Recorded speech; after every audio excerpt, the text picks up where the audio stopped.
هنسمع مع بعض دلوقتي برنامج حوارات مع نهى مصطفى على راديو آسيا. راديو آسيا، هواك عندنا. مساء الخيرات والنعيم على أجمل مستمعي راديو آسيا في كل مكان. أنا نهى مصطفى، وإنت دلوقتي بتسمعني في برنامج حوارات الموسم الثاني على راديو آسيا. حلقة النهاردة بعنوان ابني ملوش أصحاب.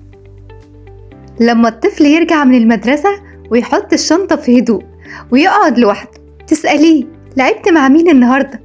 يقول كنت لوحدي، أو يقول معرفش، أو يقول حد بس ما يقولش اسمه. يمكن الكلمة تبان عادية، لكن اللي مستخبي وراها مشاعر كتير وأسئلة أكتر. في اللحظة دي بيبدأ القلق. يا ترى ابني ملوش أصحاب؟ هو شخصيته ضعيفة؟ هو مش محبوب؟ هو بيعمل حاجة غلط؟ لكن الحقيقة إننا ساعات بنستعجل جدا في الحكم، لأن مش كل طفل بيقعد لوحده بيبقى عنده مشكلة، وفي نفس الوقت مش كل طفل حواليه صحاب كتير بيبقى مرتاح نفسيا. اللي يفرق فعلا هو جودة العلاقة، مش عدد الناس اللي حواليه. هنطلع فاصل قصير ونرجع لكم تاني نكمل موضوع حلقة النهاردة، ابني ملوش أصحاب. ابقوا معنا.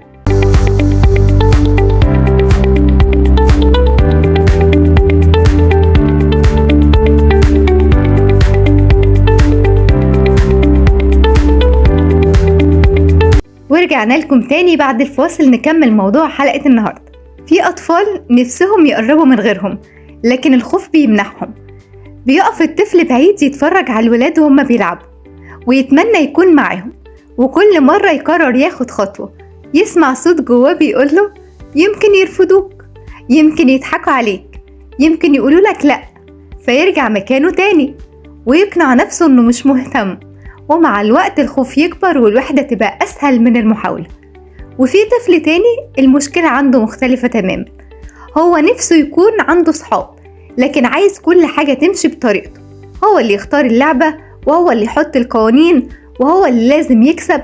وأول ما حد يعترض يسيب اللعب كله ويرجع زعلان، وبعدها يقول محدش بيلعب معايا، أنا ماليش صحاب.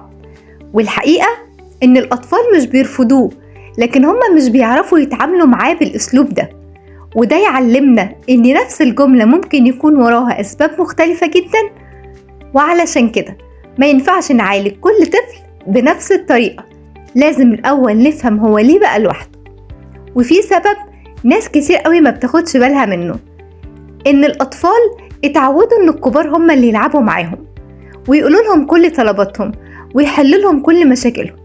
لكن أول ما ينزل وسط الأطفال يكتشف إن الدنيا ليها قوانين مختلفة. لازم يستنى دوره، ولازم يتقبل إنه يخسر ويعتذر لو غلط، ويتفاوض ويسمع غيره. ولو المهارات دي ما تعلمهاش هيلاقي تكوين الصداقات أصعب مهما كان أطيب أو أذكى.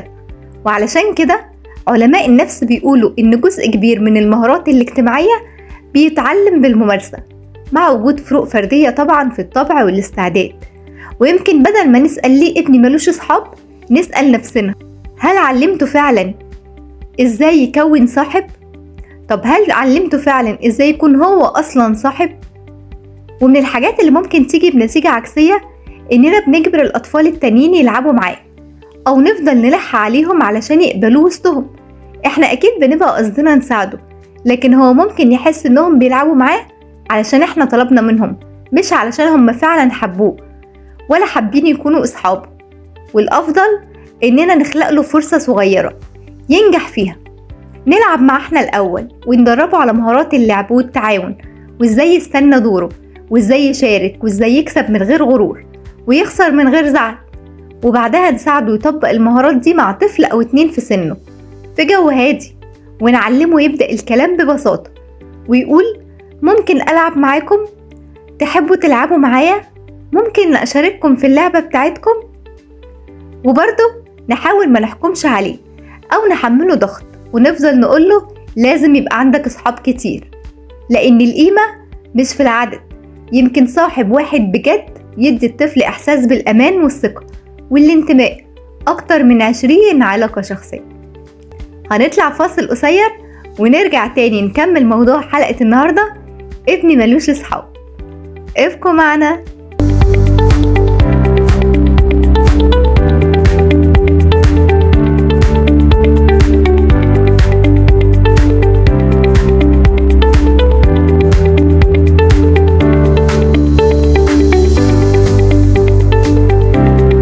ورجعنا لكم تاني بعد الفاصل نكمل موضوع حلقة النهاردة.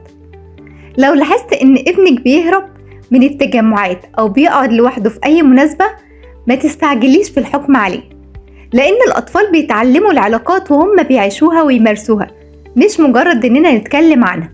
ولو في يوم رجع ابنك وقالك محدش بيحبني أو أنا ماليش صحاب، ما ترديش بسرعة وتقوليله لا طبعا كل الناس بتحبك، لأن في اللحظة دي مش بيدور على إجابة، هو بيدور على حد يحس معاه بالأمان.